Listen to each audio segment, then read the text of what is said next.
everyone, welcome back to our pen. So today's topic is Labor Code 2019 and 20.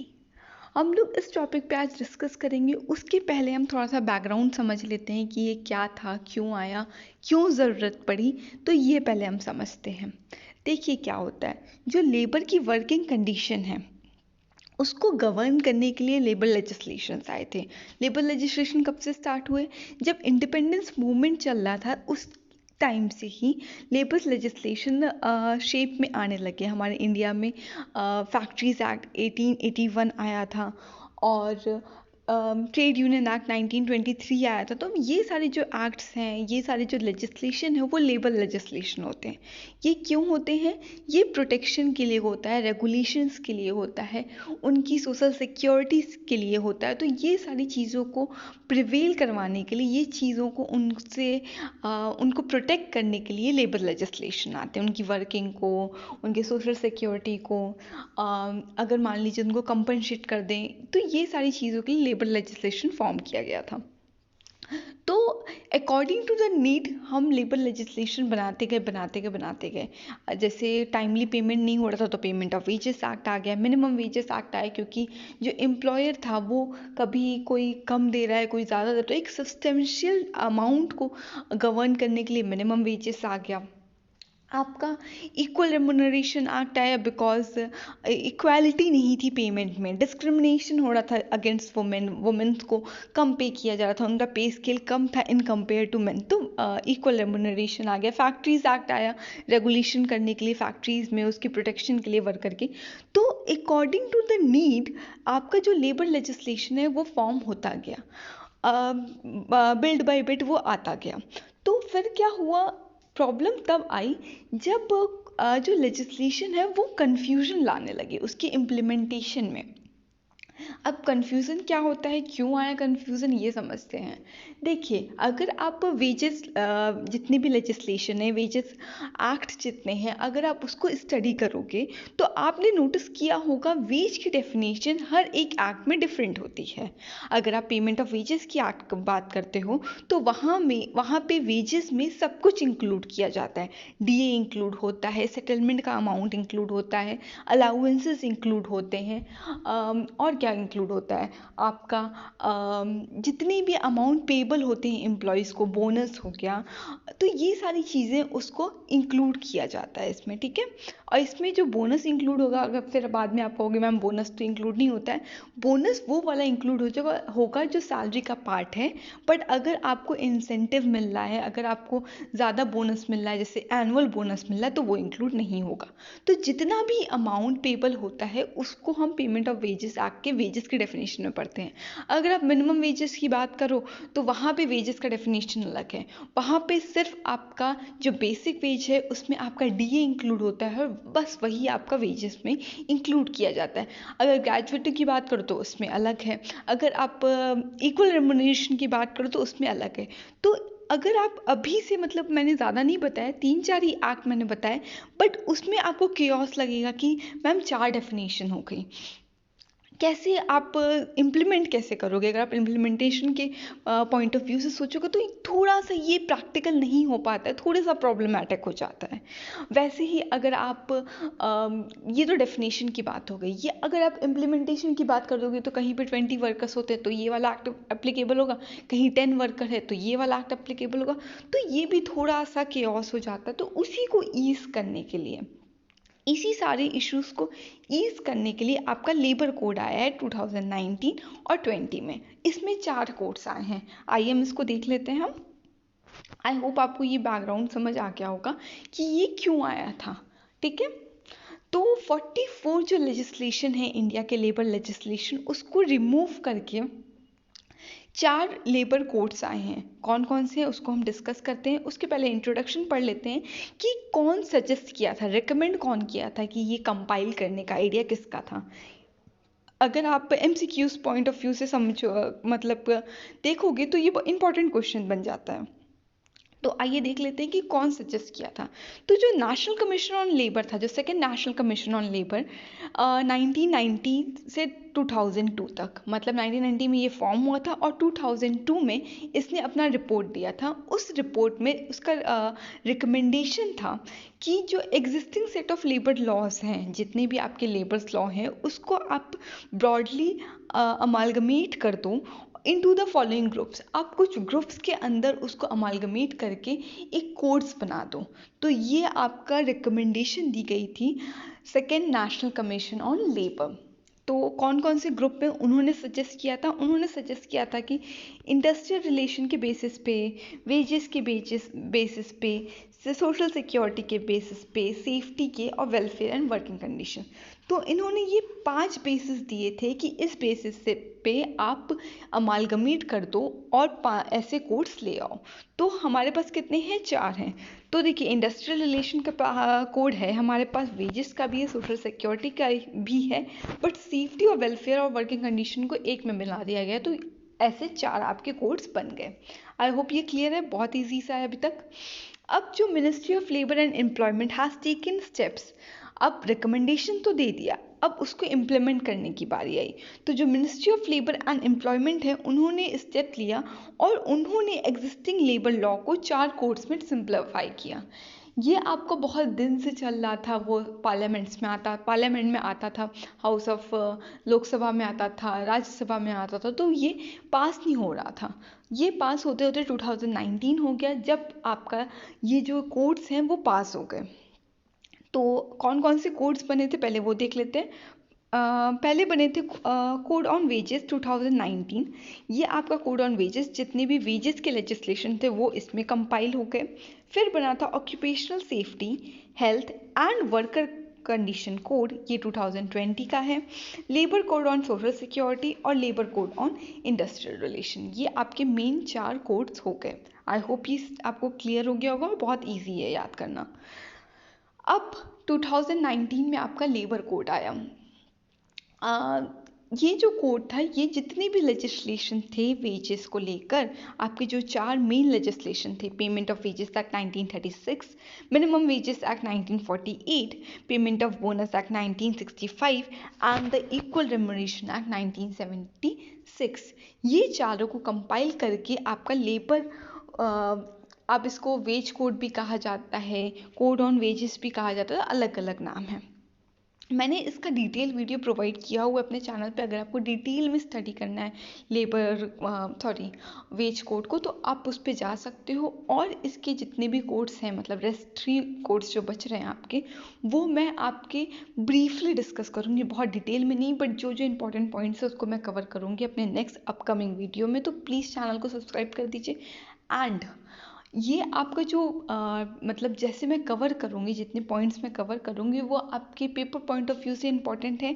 अगर आपको मान लीजिए आपको ज़रूरत पड़ेगी, तो आप प्लीज़ कमेंट करके बता दीजिएगा कि कोड ऑफ वेजेस को मैंने जो आपका बहुत डिटेल स्टडी किया है, उसको आपको शॉर्ट में चाहिए, ब्रीफली स्टडी चाहिए कि इंपॉर्टेंट पॉइंट्स सिर्फ कवर हो जाएँ 10 या 15 मिनट की वीडियो में। तो अगर आपको ऐसा कुछ लगता है कि आपको ज़रूरत है तो प्लीज़ कमेंट करके बता दीजिएगा। Let's continue. Code of wages 2019 में आया था, 4 एक्ट को कंपाइल किया गया था। कौन कौन से थे? Payment of wages act, minimum wages act, payment of bonus act and equal remuneration act, ये 2019 का था। अब इसकी इंट्रोड्यूस किसने किया था? ये आपका ministry of state and labour and employment ने किया था। उस टाइम पे उनके मिनिस्टर कौन थे? श्री संतोष कुमार, ये आपके मिनिस्टर थे और उनके थ्रू ही ये आपका जो कोड है वो आपका पास हुआ था। इसको एसेंट कब प्रोवाइड की गई प्रेसिडेंट से? वो 8 अगस्त 2019 में ही कर दी गई थी, बट इसका जो आपका इन्फोर्स डेट है, ये इन्फोर्स हो चुका है, वो 18 दिसंबर 2020 में ये इन्फोर्स हो गया, मतलब ये एक्शन में आ गया है। ये अब हम लोग पे अप्लाई हो रहा है। जितने भी आपके वेजेस जहाँ जहाँ अप्लाई होते हैं, जितनी भी इंडस्ट्रीज़ हैं, इस्टेब्लिशमेंट्स हैं, फैक्ट्रीज़ हैं, शॉप हैं, वो सब इसमें इंक्लूड होंगे। तो ये आपके 2020 में आपका इम्प्लीमेंटेशन स्टार्ट हुआ था। आइए देख लेते हैं। ये आपका कोड ऑफ वेजेस में छोटा सा डिटेल आपका इंट्रोडक्टरी था। आई होप ये क्लियर हो गया होगा। अब देख लेते हैं दूसरे कोड्स को भी। Occupational safety health and the working condition code 2020, ये जो कोड है आपके, जो रेस्ट 3 कोड हैं वेज ऑफ कोड को छोड़ के, ये जो 3 कोड हैं वो आपके अभी इम्प्लीमेंट नहीं हुए हैं, मतलब इन्फोर्स नहीं हुए हैं। ये बिल पास हो गया है बट इन्फोर्स नहीं हुए हैं, ठीक है। तो इसमें आपके क्या क्या थे, ये आपके 13 जो एक्ट हैं सेफ्टी से लेकर हेल्थ से रिलेटेड, वर्किंग कंडीशन से रिलेटेड, जो 13 एक्ट हैं, 13 आपके लेजिस्लेशन है, उसको कंपाइल किया गया है। उसको कंपाइल करके आपका ये कोड लाया गया है जो आपके लिए सेफ्टी के लिए काम करेगा, लेबर के हेल्थ वर्किंग कंडीशन को गवर्न करेगा।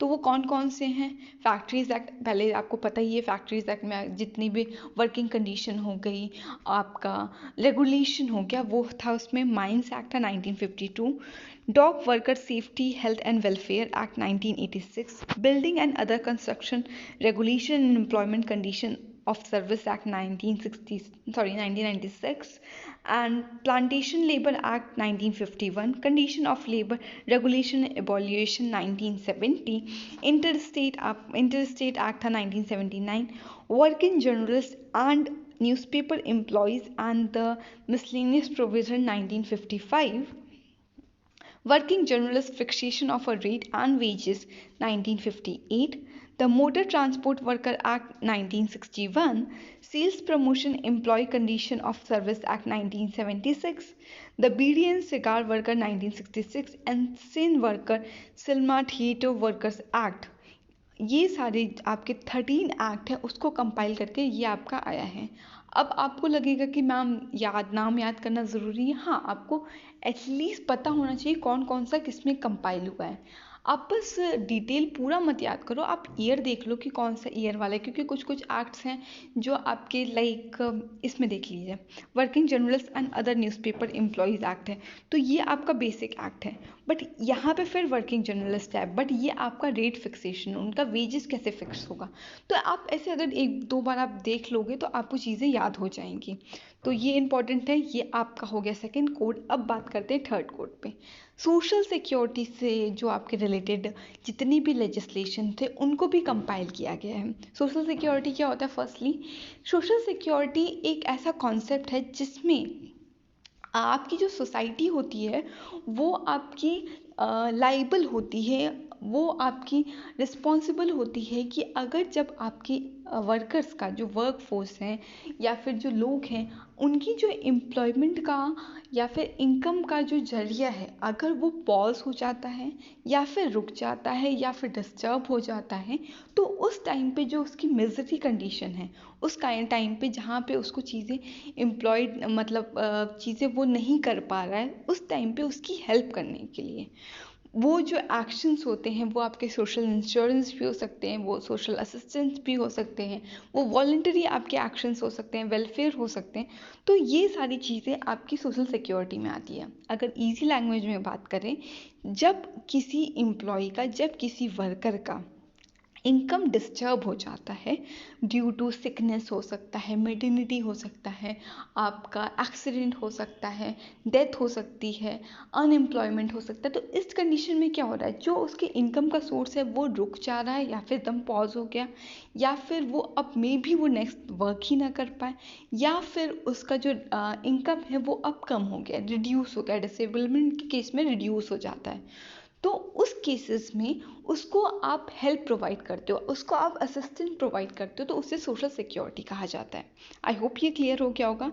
तो इसी एक्ट को, जितनी भी सोशल सिक्योरिटी से रिलेटेड एक्ट थे, उसको आपका कंपाइल किया गया है इसके अंदर, सोशल सिक्योरिटी कोड के अंदर 2020। ये आपका अभी इन्फोर्स नहीं हुआ है, ये आपका बिल ही है अभी।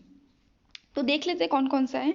मर्ज किया गया, simplify and rationalise consolidate the fragmented labour legislation scheme on social security to make them less complex.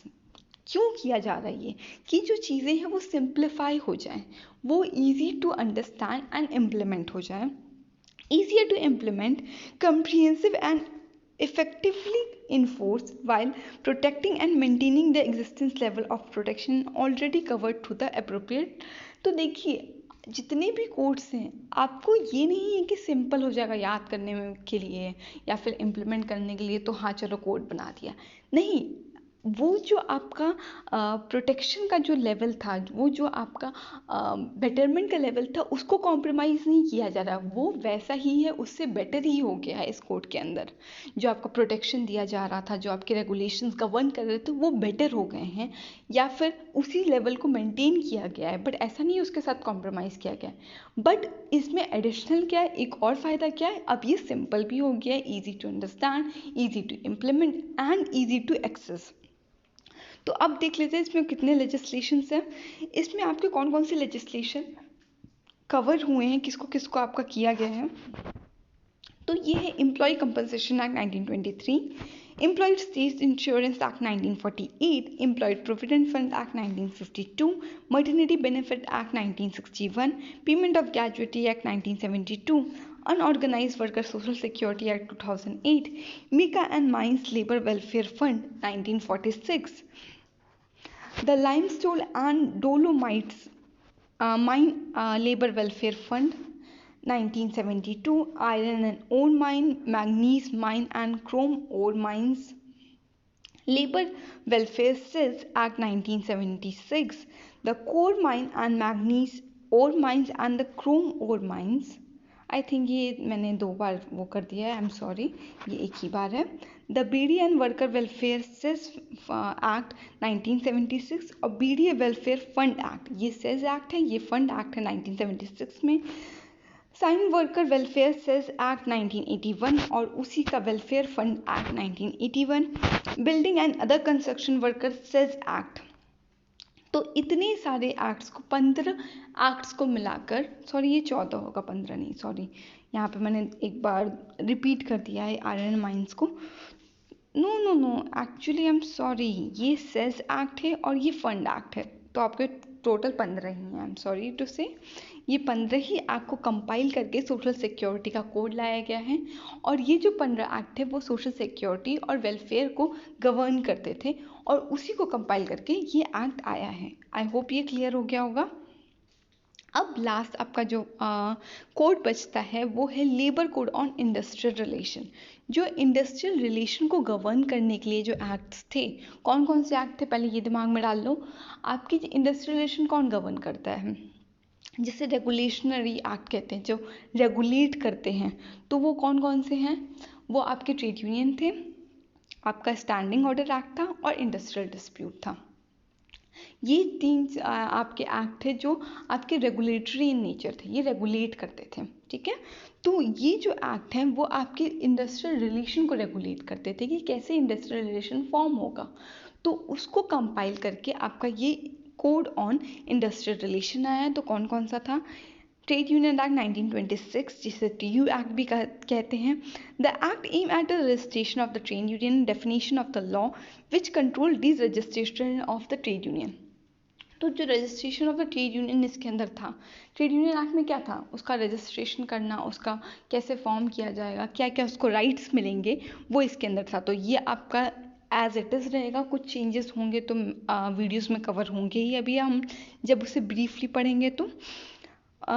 फिर आपका आता है standing order act. Standing order act जो आपके रूल्स एंड रेगुलेशन फॉर्म किए जाते हैं विद इन एस्टैब्लिशमेंट, उसको रन करने के लिए, उसको जो गवर्न करने के लिए एक्ट है स्टैंडिंग ऑर्डर एक्ट, उसको भी इसमें इंक्लूड किया गया है। और Indian disputes act, sorry industrial dispute act 1947। Important है कि जो भी डिस्प्यूट्स अराइज होते हैं किसी इंडस्ट्री में विद इन, वो इंडिविजुअल डिस्प्यूट भी हो सकता है, वो आपका इंडस्ट्रियल डिस्प्यूट भी हो सकता है, उसको रिजॉल्व करने के लिए उसके लिए जो मशीनरी बनाई गई थी इस एक्ट के अंदर, वो भी आपका इंक्लूडेड होगा। तो ये आपका टोटल था पूरा जो कोड्स थे उसका आपका इंट्रोडक्टरी वीडियो, जिसमें आपको मैंने बताया कि कौन कौन से कोड्स आए, क्यों आए और कौन कौन से एक्ट को उसने रिप्लेस किया है और किस किस फैक्टर्स को इसमें इंक्लूड किया गया है।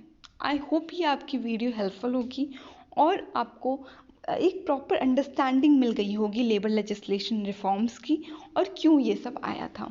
सो आप प्लीज़ चैनल को सब्सक्राइब कर दीजिए कि आप नेक्स्ट जो आपके इसके ब्रीफ वीडियोस मिलेंगे, जो आपके ब्रीफ अंडरस्टैंडिंग के लिए जो कोर्स मैं अभी अपकमिंग वीडियो में लाने वाली हूँ वो आपको ईजिली अवेलेबल हो जाए। So that's all, thank you for watching.